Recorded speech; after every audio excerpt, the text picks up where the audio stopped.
Assalamualaikum warahmatullahi wabarakatuh.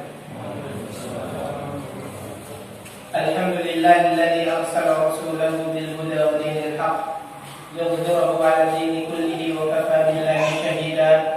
Asyhadu an la ilaha illallah wahdahu la syarika lah iqraran bihi wa tawhidan wa asyhadu anna Muhammadan 'abduhu wa rasuluhu wa safiyyuhu sallallahu alaihi wa ala alihi wa sallam tasliman mazida.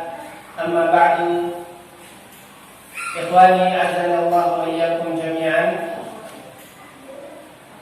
Yang paling pertama, kembali kita mengucapkan memanjatkan puji syukur kehadirat Allah Subhanahu wa taala karena telah kembali memberikan kita kesempatan untuk bermunajat kepada Allah Subhanahu wa taala, berdoa kepada Allah Subhanahu wa taala, menghinakan diri di hadapan Allah Subhanahu wa taala yang Maha Mulia untuk mendapatkan kemuliaan dari Allah Subhanahu wa taala. Kemudian nikmat itu juga tidak terputus. Hal-hal yang sulit didapatkan oleh sebagian besar kaum muslimin Allah berikan dengan begitu mudahnya kepada kita semua. Dan jauh-jauh nafas saja, nafas yang dengan gampang kita halalkan seperti ini, langkah yang sangat gampang yang tidak semua mendapatkannya kita dapatkan secara cuma-cuma, secara gratis. Yang Allah Subhanahu wa taala minta hanya satu dari kita, yaitu syukur, menjaga nikmat tersebut, memanfaatkannya di waktu yang tepat, di tempat yang tepat, di saat yang tepat. Allah Subhanahu wa taala berfirman, "La in syakartum la azidannakum wa la in kafartum inna 'adzabi lasyadid." Jika engkau mensyukuri nikmatku, maka aku akan tambah nikmat tersebut. Entah tambah bentuknya, entah tambah fisiknya, entah tambah kenyataannya, atau tambah keberkahannya. Wa la in kafartum inna 'adzabi lasyadid. Jika engkau kufur, lalai, lupa, acuh terhadap nikmatku, seakan-akan apa yang kita dapatkan hari ini semata-mata karena usaha kita, sehat karena rajin olahraga. Inna 'adzabi lasyadid. Sungguhnya adabku sangat pedih. Kita itu sebagai hamba Allah jangan terlalu percaya diri. Kesehatan yang kita miliki tidak semata-mata karena rajinnya olahraga atau karena kita menjaga pola makan, karena murni dari Allah Subhanahu wa taala. Olahraga tersebut, menjaga pola makan tersebut bagian dari sebab yang kita jalani. Tapi intinya adalah nikmat tersebut dari Allah Subhanahu wa taala dan harus kita syukuri. Oleh karena itulah ketika saya perjalanan dengan seorang syekh, beliau mengatakan kepada saya, Ibnu Hibban, kalau kamu mau tahu tentang harga sebuah nikmat, dia bilang saya kurang lebih seperti itu. Kalau kamu mau tahu tentang harga dan berharganya sebuah nikmat, tanya kepada orang yang sudah kehilangan. Apapun yang dia kehilangan, kalau dia kehilangan kemampuan untuk bernapas dengan baik, tanya kepada dia, apa yang kamu inginkan saat ini? Pasti dia akan mengatakan, saya ingin bernapas dengan baik. Dan nyatanya kita bernapas dengan baik saat ini. Orang yang misalnya rumah tangganya berantakan, anak-anaknya tidak tahu kemana, tanya dia apa yang ingin kamu dapatkan hari ini. Pasti dia mengatakan, saya ingin bisa berkumpul kembali dengan keluarga saya, melihat anak-anak saya bermain, mengaji dan lain sebagainya. Oleh karena itu, sebelum Allah mencabut nikmat ini dari kita, jaga nikmat tersebut. Manfaatkan di waktu yang tepat, di saat yang tepat, di tempat yang tepat. Gunakan untuk beribadah kepada Allah SWT. Niatkan, ya Allah, ini nikmatmu, aku kembalikan kepadamu. Seperti itu. Ikhwani azanallahu wa iyyakum jami'an. Dalam surat Al-Maidah disebutkan sebuah penggalan ayat, al-yawma qala Allah Subhanahu wa ta'ala, al-yawma akmaltu lakum dinakum, al-yawma akmaltu lakum dinakum wa atmamtu 'alaikum ni'mati wa raditu lakum al-islam dinan. Apa kata Allah Subhanahu wa ta'ala berfirman, hari ini telah aku sempurnakan untuk kalian agama kalian. Sempurna sudah yang kita dapatkan. Wa atmamtu 'alaikum ni'mati. Aku sempurnakan juga nikmatku kepada kalian. Wa raditu lakumul Islam dinan. Dan aku juga ridhoi agama Islam sebagai agama kalian, sebagai petunjuk bagi kalian, sebagai dasar dan pola hidup untuk kalian. Tidak ada yang lain. Itu kata Allah Subhanahu wa taala. Apa kata Imam Ibnu Katsir menjelaskan tentang ayat ini? Hadhihi akbaru ni'amillah azza wa jalla. Ini adalah nikmat Allah Subhanahu wa taala yang terbesar ketika Allah Subhanahu wa taala menurunkan kepada kita agama. Dengan agama itu kita diberi petunjuk apa yang harus kita lakukan dan bagaimana kita melakukannya dalam segala sendi kehidupan kita.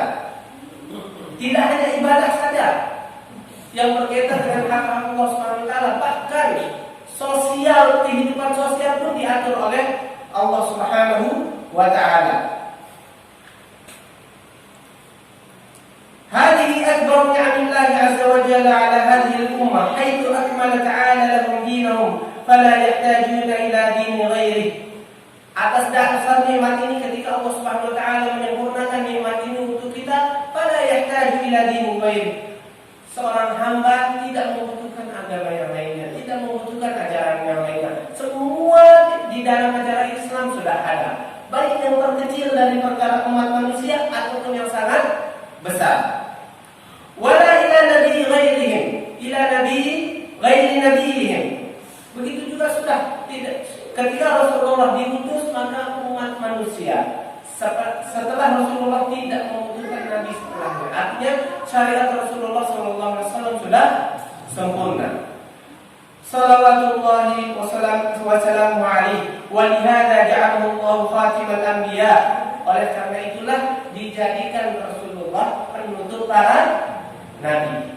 Tidak ada nabi setelah Rasulullah sallallahu alaihi wasallam. Wa ba'dahu ilal insi wal jin, yang diutus untuk umat manusia dan jin sekalipun. Kalau ada jin muslim, maka dia harus menjalankan syariat Allah berdasarkan perintah Rasulullah sallallahu alaihi wasallam. Fala halal illa ma ahallahu Allah. Tidak ada orang yang boleh mengecap ini halal, itu halal, kecuali itu sudah ada capnya dari Allah dan Rasulnya. Entah secara tersurat disebutkan di dalam Al-Quran ataupun hadis-hadis Rasulullah SAW, atau tersirat ada isyarat-isyaratnya di dalam Al-Quran. Tidak boleh orang mengatakan ini halal, itu halal, dan lain sebagainya, kecuali dia sudah ada standar halalnya. Dalilnya seperti apa? Wala harama illa ma haramahu Allah. Begitu juga tidak ada yang boleh mengatakan ini haram, itu haram, kecuali ada standar yang mengatakan itu haram. Hati-hati dalam masalah ini. Wala dina illa ma syarah, dan tidak ada agama kecuali yang Allah Subhanahu wa taala sudah syariatkan. Wa kullu syai'in akhbara bihi fa huwa haqqun. Semua yang Rasulullah SAW sampaikan itu pasti benar. Jangan pernah ragu. Wasidqun la kadiba fihi wa la khalaq. Tidak ada kebohongan pada apa yang disampaikan oleh Rasulullah SAW. Makanya suatu saat seseorang bertanya kepada sahabat Salman Al-Farisi. Mungkin semua tahu sahabat Salman Al-Farisi. Salman Al-Farisi ini adalah sahabat Rasulullah SAW yang bukan dari suku dan keturunan Arab.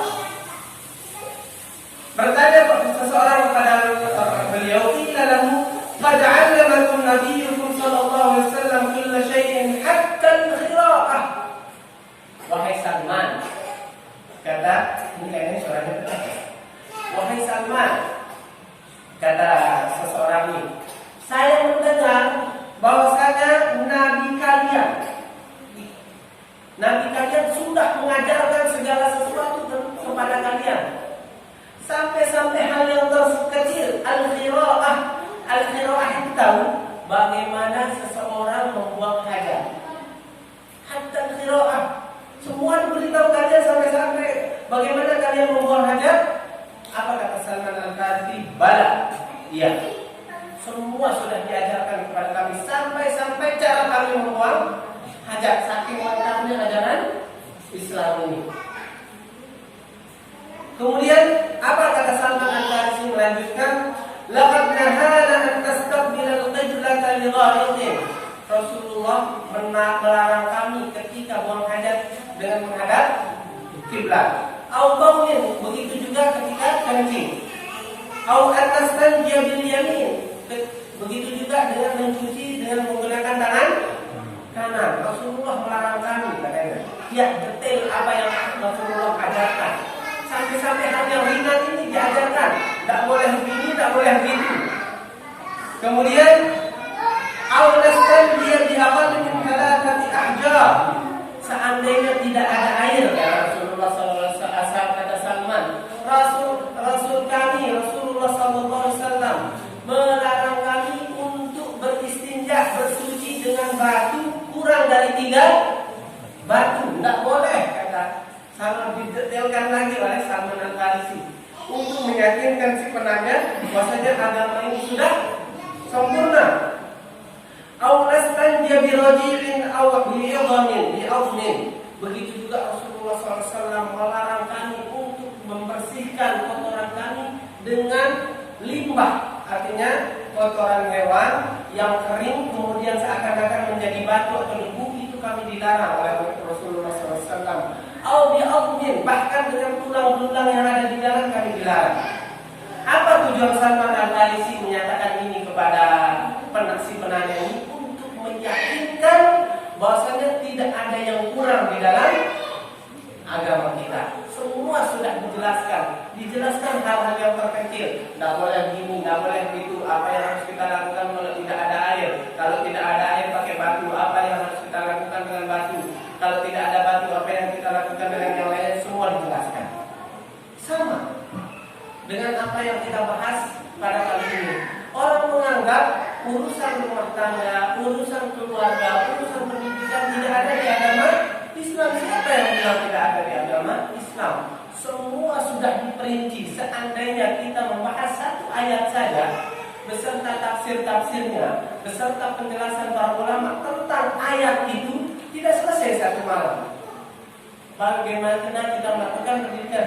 Jangan-jangan kita kena batunya nanti setiap ayat yang kita baca, setiap itu juga tidak ada benarnya kita dalam kehidupan sehari-hari ini. Baik, ikhlas kalian yang dimuliakan oleh Allah Subhanahu wa taala.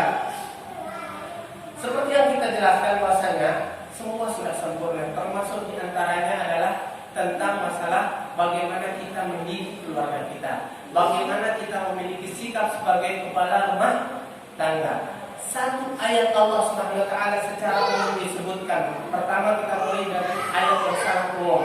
Allah Subhanahu wa taala berfirman, "Ya ayyuhalladzina amanu qu anfusakum wa ahlikum nara wa quduha an-nas wal hijaratu 'alayha malaikatun ghilazun shidadun la ya'suna Allah ma amarahum wa yaf'aluna ma yu'marun." Apa kata Allah Subhanahu wa taala berfirman dalam surat At-Tahrim ayat 6?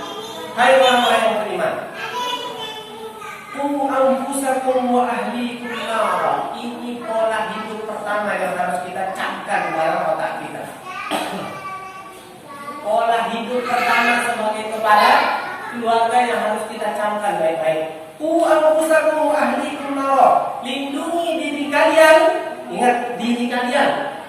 Wa ahlikum, kemudian keluarga kalian, nara, dari api neraka. Bagaimanapun caranya, terlebih sekarang di saat media sangat terbuka lebar, semua bebas, semua bebas. Di sini kita sebagai orang tua semakin sulit membendung pemikiran-pemikiran yang masuk ke putra-putri kita, apalagi adanya aplikasi yang membuat rasa malu itu dicabut. Wanita membuka auratnya sambil berjoget, anak-anak diajarkan hal yang demikian, sehingga si anak pun tumbuh dengan hal tersebut, lupa dengan agamanya, lupa dengan etikanya, lupa dengan adabnya, lupa dengan pesan orang tuanya. Semua dilupakan. Qu anfusakum wa ahlikum nara wa quduha an-nas wal hijarah, yang mana bahan bakar api neraka itu ingatkan juga kepada diri kalian dan keluarga kalian. Bahan bakarnya terbuat dari manusia. Jangan sampai kita kalau bilang dari kita termasuk bahan bakar api neraka. Kalau bilang dari Waquduhan nasul hijarah, dan juga bebatuan. 'Alaiha malaikatun ghiladun syidadun, dan di dalam neraka itu terdapat para malaikat ghilad syidad, bengis keras. La ya'sunallaha ma amarahum, mereka tidak pernah bermaksiat kepada Allah Subhanahu wa taala, tidak pernah mengatakan tidak. Disuruh A, disuruh B, disuruh cemburukan, disuruh bunuh. Tidak pernah mereka mengatakan nanti, pikir dulu, tidak pernah. Wa yaf'aluna ma yu'marun, dan mereka selalu mengerjakan apa yang Allah perintahkan kepada mereka. Perhatikan, ayat ini menjelaskan pola pendidikan pertama kita. Yang paling pertama kita perhatikan adalah diri kita, kemudian baru keluarga kita. Tapi yang terjadi saat ini, karena seringkali orang lebih pintar untuk mengatur orang lain daripada mengatur dirinya dan keluarganya. Lebih pintar melihat aib orang lain daripada melihat aib dirinya dan keluarganya. Lebih pintar mengkritik orang lain daripada mengkritik pribadinya dan keluarganya. Itu yang terjadi sekarang. Dan itu adalah salah satu tanda jauhnya kita dari Al-Quran. Sekecil apapun kesalahan orang lain bisa diteliti, bisa didatangkan dalilnya itu salah.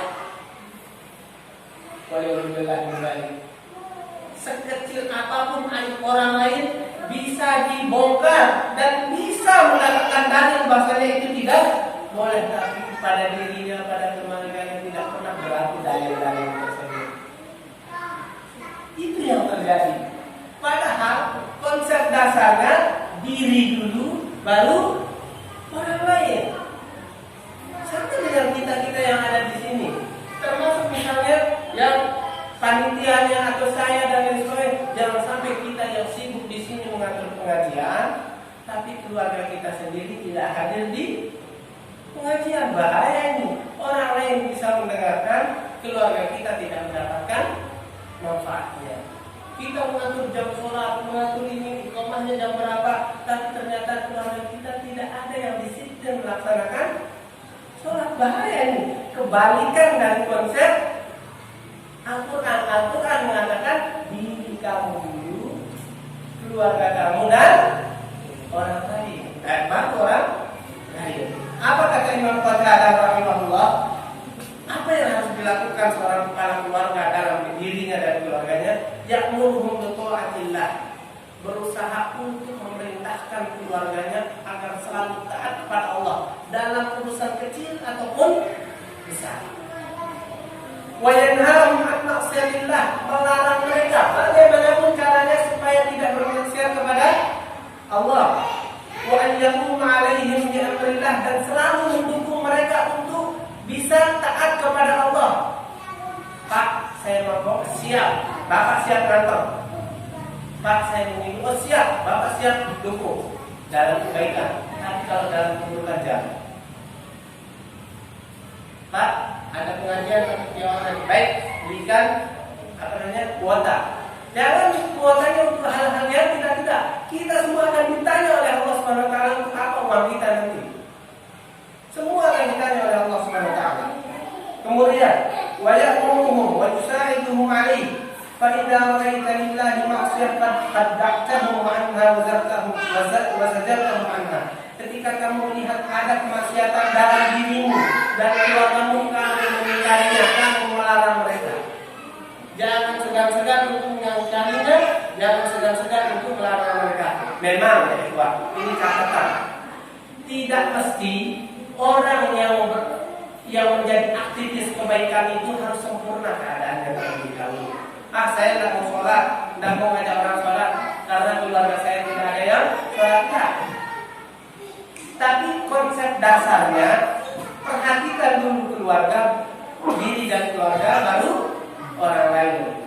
Tapi apakah kita tidak boleh mengajak orang untuk pergi ke pengajian atau menyuruh orang bersedekah dan sholat dengan alasan saya sendiri belum bisa mengajak keluarga saya dan yang lain untuk sholat dan bersedekah? Tidak, bukan alasan.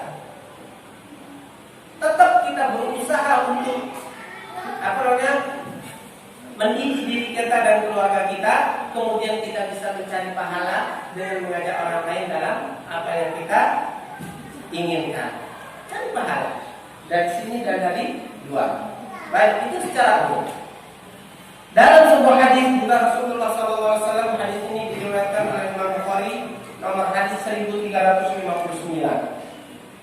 An Abi Hurairah radhiyallahu anhu qala qala Rasulullah sallallahu alaihi wasallam, "Ma min mawludin illa yuladu 'ala al-fitrah, fa abawahu yuhawwidanihi aw yunassiranihi aw yumajjisanihi, kama tuntajul bahimatu bahimatan jam'a, hal tuhissuna fiha min jada'a."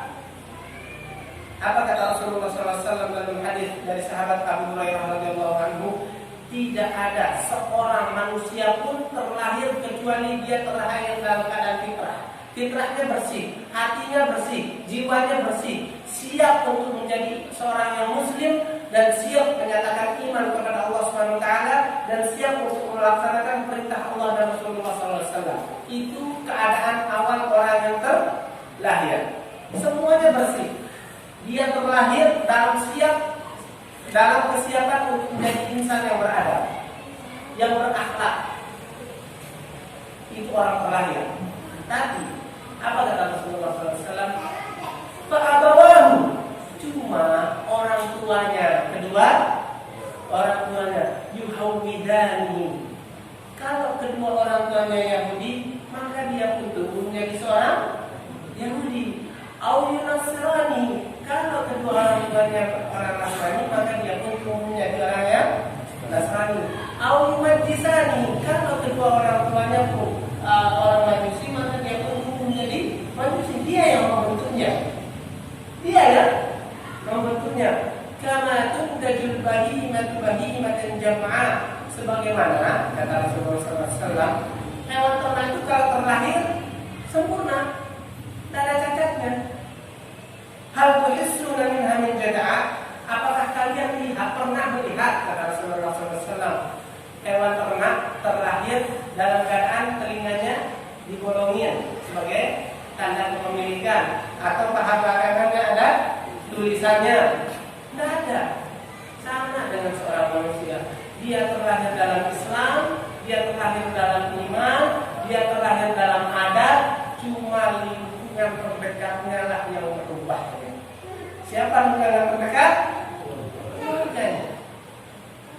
Hadis ini mungkin menurut sebagian orang, ini kan hadisnya tentang Yahudi, Nasrani dan Majusi. Tapi jangan lupa pesan tersirat dalam hadis ini, anak-anak kita akan menjadi apa yang mereka lihat pada keluarganya. Kalau keluarganya cuek, jangan heran kalau suatu saat anak kita cuek.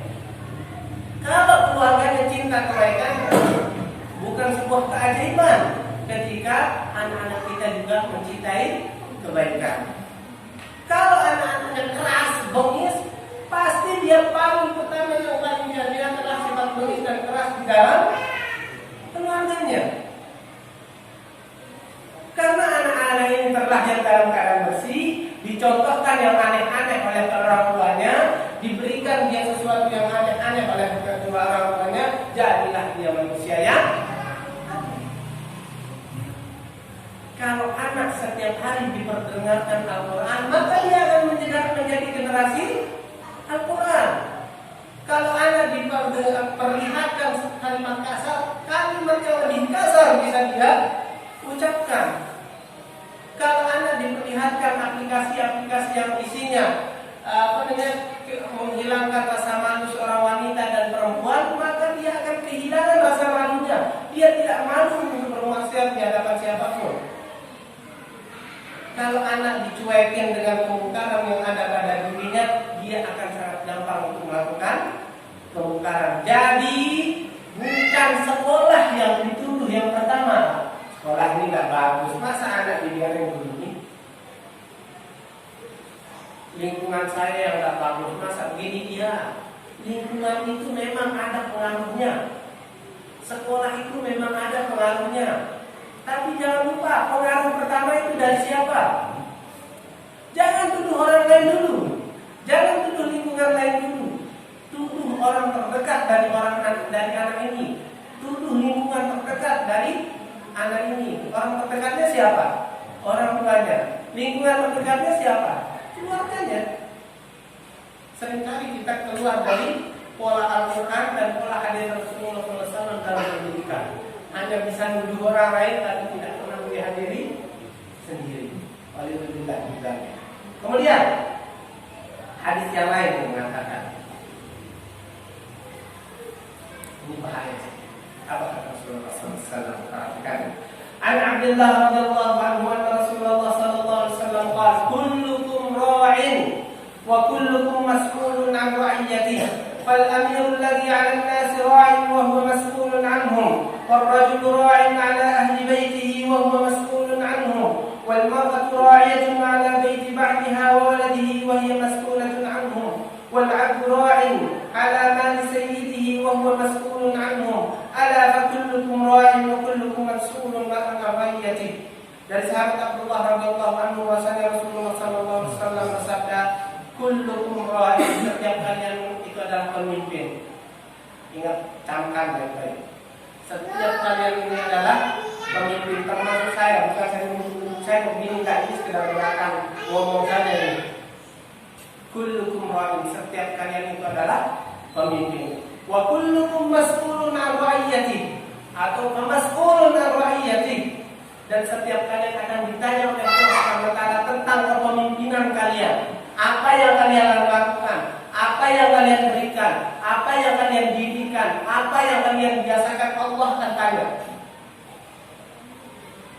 Ini hadis yang ngomong bukan saya. Semua kita akan bertanggung jawab.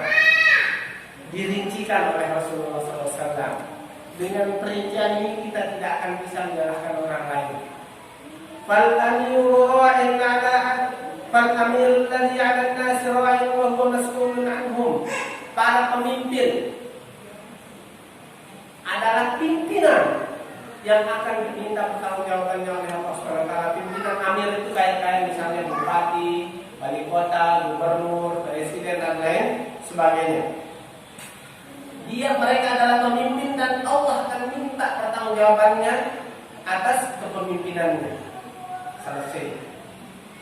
Dirincikan lagi oleh Rasulullah SAW.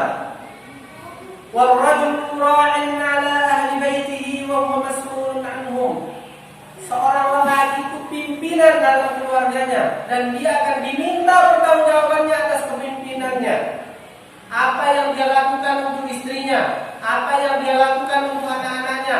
Apakah dia sudah mendidik istrinya? Apakah dia sudah mendidik anaknya? Apakah dia sudah mengarahkan dan menasihati istrinya? Apakah dia sudah mengarahkan dan menasihati putra-putrinya? Semua Allah akan tanyakan. Apakah dia sudah menutup aurat istrinya? Apakah dia sudah menjaga aurat anak-anaknya? Semua Allah akan tanyakan. Apakah dia sudah didik anak-anaknya untuk pribadi yang berakhlak, menjadi pribadi yang berakhlak atau tidak? Allah akan tanyakan. Semua akan ditanyakan. Jangan sampai kebaikan kita mampet karena kita lupa dengan keluarga. Kita surga menjadi tertutup karena kita lupa dengan keluarga kita. Di mana-mana bisa keluar-keluar. Setiap dia mengatur pengajian selalu banyak yang ramai, tapi ternyata keluarganya sendiri yang terbengkalai hati-hati. Dirincikan lagi oleh Rasulullah SAW. Tadi pemimpin, kemudian lelaki, kemudian sekarang perempuan. Jangan senang dulu ibu-ibu dengan mengarah dulu, dewasa dulu. Dengar kajiannya. Sekarang dengar ibu-ibu. Wal mar'atu ra'iyatun 'ala baiti ba'diha wa waladihi wa hiya mas'ulatun 'anhum. Dan seorang wanita pimpinan dalam rumah tangga suaminya, dalam rumah suaminya, wa waladihi, dan putra anak suaminya.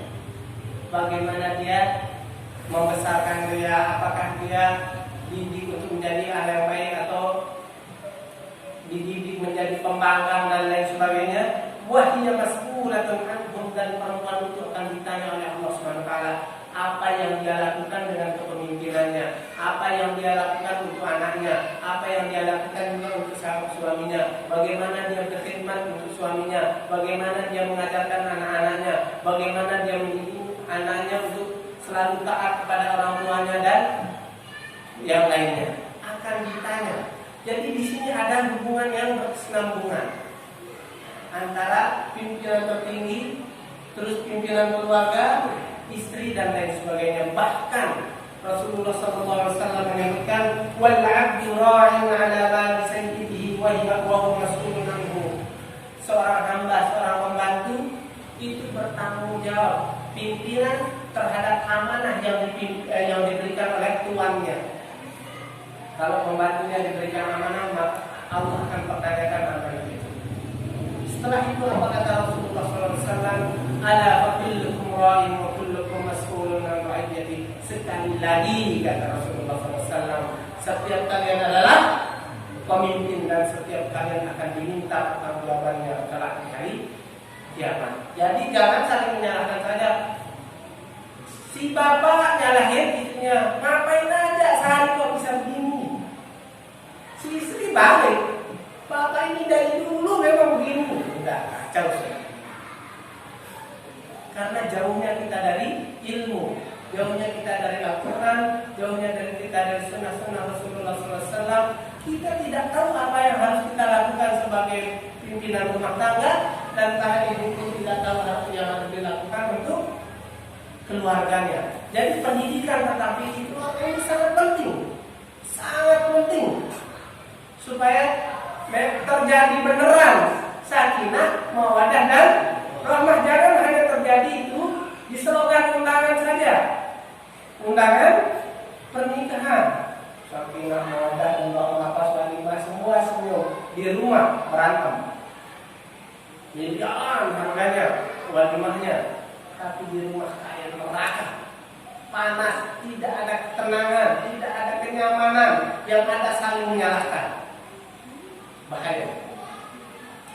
Kemudian hadis yang lain, misalnya jam berapa sih?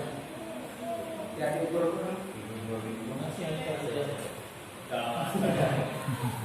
Berapa?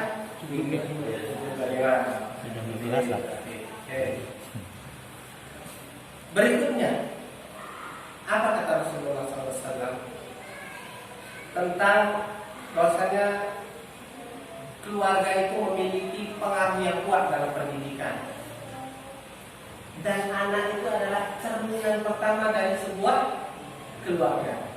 Apa kata Rasulullah SAW dalam sebuah hadis yang diriwayatkan oleh Abu Hurairah radhiyallahu anhu? Qala Rasulullah SAW, al-mar'u ala dini khalilihi, falyanzur ahadukum man yukhalil. Seseorang itu, agama seseorang itu, akhlak seseorang itu, kepribadian seseorang itu tergantung pada sahabatnya. Falyanzur ahadukum man yukhalil, maka lihatlah dengan siapa kalian berteman. Artinya di dalam hadis ini kita disuruh milih dalam berteman. Jangan berteman dengan orang yang bejat, karena lambat laun orang akan mirip dengan temannya, lambat laun. Dan hadis ini benar memang bercerita atau menjelaskan tentang syariatnya kita memilih dalam berteman. Artinya jangan terlalu terlalu bebas masuk dalam pergaulan bebas. Memang hadis ini pesan tersuratnya seperti ini. Dan kebanyakan orang tua, sekali lagi, kebanyakan orang tua ngomelin anaknya dengan mengatakan, kamu ini setelah kamu berteman dengan si A, kamu jadi begini. Kamu ini setelah berteman dengan si B, kamu jadi begini. Ada satu hal yang merupakan pesan tersirat dari hadis ini. Bukan teman yang menjadi pengaruh terdekat, tapi ada yang lebih dekat dari teman. Siapa? Keluarga. Kalau memang kita mendidik anak-anak kita memiliki karakter yang kuat, siapapun temannya dia tetap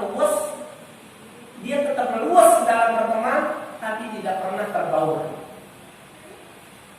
tidak pernah Pengaruh karena banyak kita lihat orang dia berteman dengan siapapun, tapi dalam hal pengungkaran maaf saya nggak bisa ikut. Karena keluarganya sudah didik dia, didik karakternya, didik agamanya, dicekok, diberikan dia Al-Quran, diberikan dia sunnah Rasulullah SAW, diajari dia adab, diajari dia akhlak, diajari dia etika dalam berkomunikasi, etika dalam bersahabat, etika dalam bergaul, sehingga apapun yang terjadi bukan dia yang terwarnai di lingkungannya, akan tetapi dia yang mewarnai lingkungannya. Seringkali kita mendengar, makanya orang tua mengatakan begini, kalau kamu main sama ini, ya dah, nggak apa-apa, tak pulang seharian, nggak apa-apa, aman ibu. Kenapa? Karena si ibu ini tahu, si ibu tidak akan pernah terpengaruh, justru dia yang akan memberikan pengaruh. Tapi kadang karena butanya kita terhadap ilmu agama, sekali lagi kita hanya bisa menyalahkan orang lain saja, tanpa melihat pada diri kita sendiri terdahulu. Selalu orang lain, selalu lingkungan. Betul, sekali lagi betul. Teman itu ada pengaruhnya, lingkungan itu ada pengaruhnya. Sekali lagi itu betul, sangat betul. Tapi jangan lupa, lingkungan terdekat itu ada di keluarga dan teman. Dia bermain sama temannya berapa jam sih? Tapi sama keluarganya berapa jam? Saat tidurnya ada sama keluarga. Makanya seringkali kita melihat tiba-tiba anak kita berubah cara bicaranya karena dia meniru temannya. Makanya jangan heran ketika sifatnya, sikapnya, akhlaknya, adabnya memiliki ciri khas tertentu karena dia melihat apa yang terjadi di dalam keluarganya. Orang tuanya sering bentak dia menjadi pribadi yang keras di luar. Keras dia, semua dibentak. Orang tuanya sering begini, sudah di luar dia dikit-dikit begini juga nanti. Karena dilihat, direkam, karena anak itu peniru yang handal. Bukan saya yang mengatakan ini, hadis Rasulullah Sallallahu Alaihi Wasallam. Kemudian misalnya apa kata Rasulullah SAW dalam sebuah hadis yang lain yang menjelaskan tentang keluarga itu pengaruhnya sangat kuat. Rasulullah SAW bersabda, "Muru abna'akum bis-sholati, muru auladakum bis-sholati wa hum abna'u 7 sinin, wadribuhum 'alayha wa hum abna'u 10 sinin, wa farriqu bainahum fil madajib." Perintahkan anak-anak kalian untuk sholat, perintah yang tegas ketika mereka sudah mencapai umur 7 tahun. Wadribu 'alaihim, dan boleh kalian memukulnya ketika mereka berumur 10 tahun, tapi pukulan yang tidak menciderai ya. Pukulan yang tidak cepat sholat kayak gitu. Bukan pukulan yang membuat merah atau yang lain sebagainya. Wa farriqu bainahum fil madajib. Ketika anak-anak kalian itu laki dan perempuan, pisahkan tempat tidur mereka, pisahkan kamar mereka. Seperti ini diatur oleh Rasulullah Sallallahu Alaihi Wasallam. Semua diatur, makanya jangan salah. Jangan mengatakan ini kalau kita bahas hadis-hadis tentang pendidikan ini tidak bakal selesai. Panjang lebar. Saya sendiri tidak bisa menjelaskannya saking banyaknya nanti. Makanya jangan kita mengatakan Islam itu tidak memasuki sisi-sisi yang demikian. Nah, sempurna. Dan Allah yang mengatakan agama ini sempurna. Tidak mungkin pendidikan keluarga tidak masuk dalam ajaran Islam, sedangkan cara buang hajat masuk. Mungkin enggak itu? Cara buang hajat saja sedetail itu, terus tiba-tiba pendidikan keluarga enggak detail? Mustahil. Tanpa latihan kadang-kadang orang bisa buang hajat, apalagi kalau udah kepepet. Mustahil pendidikan rumah tangga itu tidak diajarkan di dalam Islam, dan mustahil Islam tidak menjelaskannya secara detail. Kita saja yang tidak tahu. Misalnya sering-sering kita mendengar nih, sering kita mendengar dalam pendidikan modern, jangan sekali-kali mengatakan jangan kepada anak-anak kalian. Tapi ganti kata jangan ini dengan kalimat yang lain. Jangan buta dulu dengan Al-Quran. Jamaah mungkin ingat tentang lelaki soleh yang bernama Luqman Al-Hakim, yang beliau itu bukan seorang nabi, tapi kisahnya diabadikan di dalam Al-Quran. Apa kata Luqman Al-Hakim menasihati anaknya? Di antara nasihat-nasihat Luqman, ya. Dengar nasihat Luqman. Bisa dicek nanti di surat Luqman ayat berapa? 13 sampai 19. Wa in qala Luqman li ibnihi wa huwa ya'iduhu. Dengar. Sungguh Luqman telah mengatakan kepada putranya ketika dia menasihatinya, la tusyrik billah inna syirka la dzulmun adzim. Jangan sekali-kali kamu menyekutukan Allah. Sesungguhnya kesyirikan itu adalah kezaliman yang besar. Jika dipakai oleh Al-Quran kalimat la, jangan. Terus tiba-tiba kita mengatakan nggak boleh ngomong jangan di anak. Nggak tahu mau percaya siapa ini. Ada yang lainnya, misalnya nasihat yang lainnya.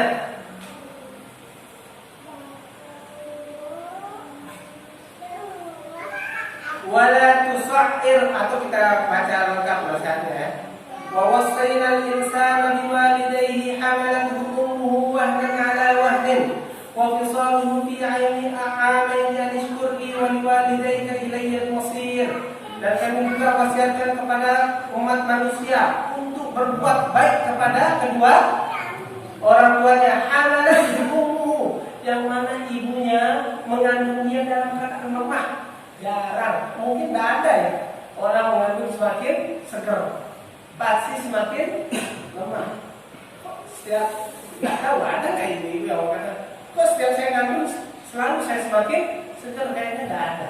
Justru semakin lemah, semakin membutuhkan perhatian. Makanya di sini diperintahkan salah satu sebabnya ini loh, sebabnya kita diperintahkan untuk berbakti kepada orang tua kita, termasuk kita semua ini. Jangan anak-anak kita saja yang kita dikte, kamu ini harus berbakti kepada bapak. Tapi anaknya tidak pernah melihat ayahnya mengunjungi ibunya, tidak pernah lihat ayahnya mencium tangan ibunya. Ini bagaimana dia mau ikut mencium tangan ayahnya dan lain sebagainya? Contohkan dulu, baru nanti dia melakukan sendiri.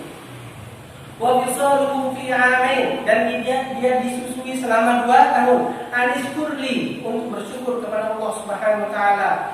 Wa liwalidayka ilayya al-masir, dan kemudian kepada Allah lah kita kembali. Wa liwalidayka, dan untuk berterima kasih kepada orang tuamu juga. Wa ilayya al-masir, dan kepada Allah kita kembali.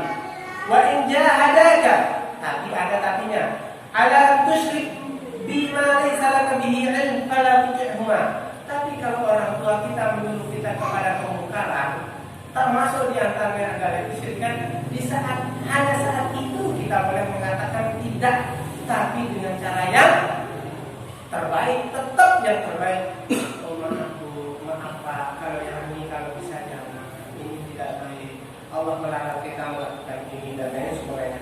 Kalau tuti'huma, jangan kamu mengatakan iya kepada mereka, berdua wasahibuhuma fid dunya ma'rufah, tapi tetap bergaul dengan mereka dengan cara yang terbaik. Wattabi' sabila man anaba ilayya tsumma ilayya marji'ukum wa nabiyukum bima kuntum ta'malun. Kita beralih ke ayat berikutnya.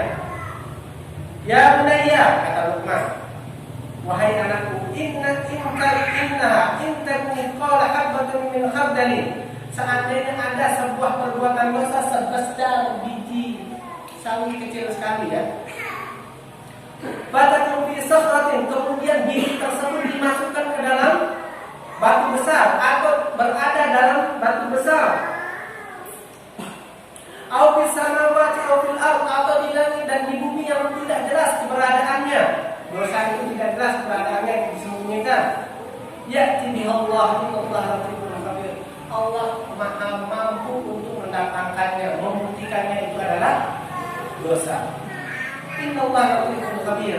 Allah Maha lembut lagi Maha mengetahui. Ya bunayya aqimus sholata wa'mur bil ma'ruf, wahai anakku, katanya. Ini cerita masih cerita Luqman ini.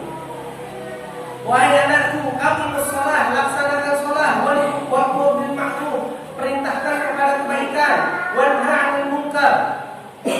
Larang orang lain untuk untuk berbuat kemungkaran. Wasbir 'ala ma asabak. Dengar.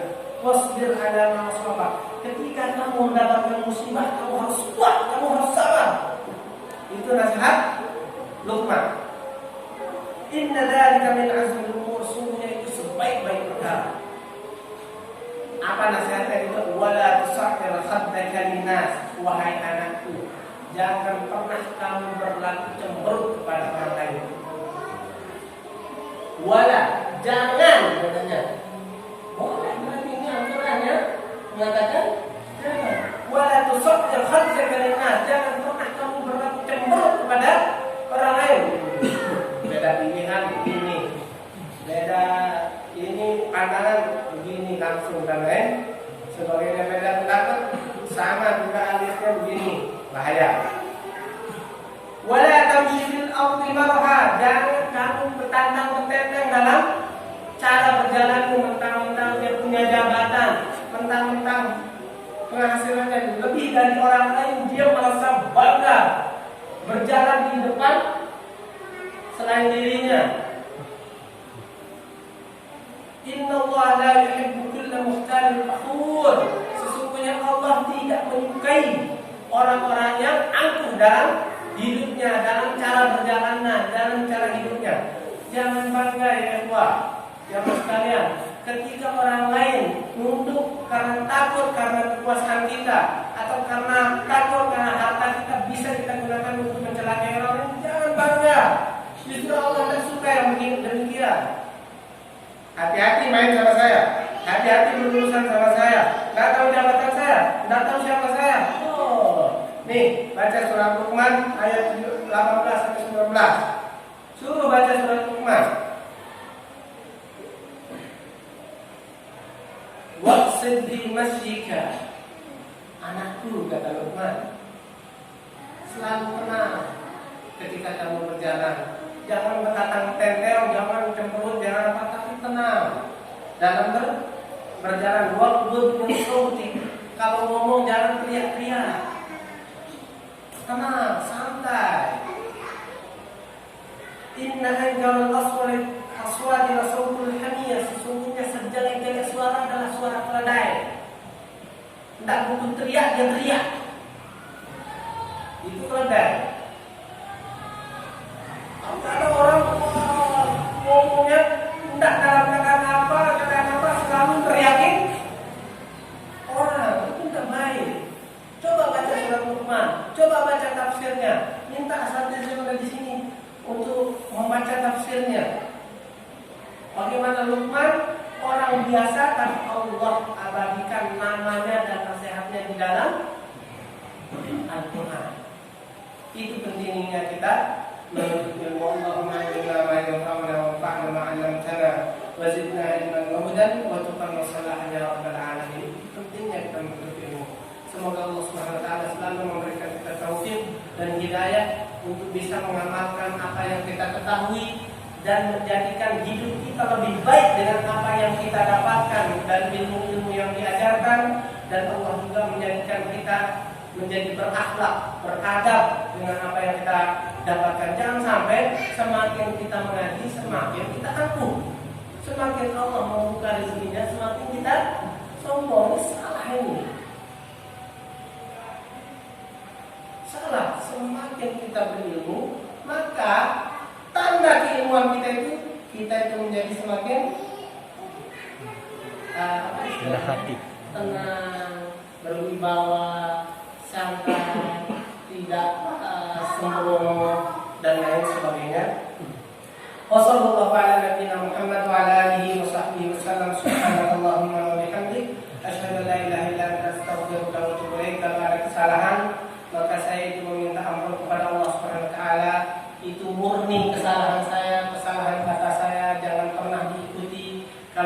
kebenarannya maka itu datangnya dari Allah dan Rasulullah Sallallahu Alaihi Wasallam. Kemudian saya sampaikan kepada jamaah, mungkin setelah sholat ini saya langsung kabur, saya harus pergi ke dokter ya. Saya tidak bisa kumpul bersilaturahmi atau tatap muka secara lebih. Padahal saya senang dengan demikian diskusi atau apa. Tapi sekitar jam 8 lebih sekian saya harus ke dokter untuk mengantar keluarga. Barakallahu fiikum, mudah-mudahan nanti majelis-majelis yang lain bisa disesuaikan yang lain atau kita kembali membuka diskusi tentang fikih tertentu ya, fikih keluarga, fikih apa dan lain sebagainya. Wassalamualaikum warahmatullahi wabarakatuh.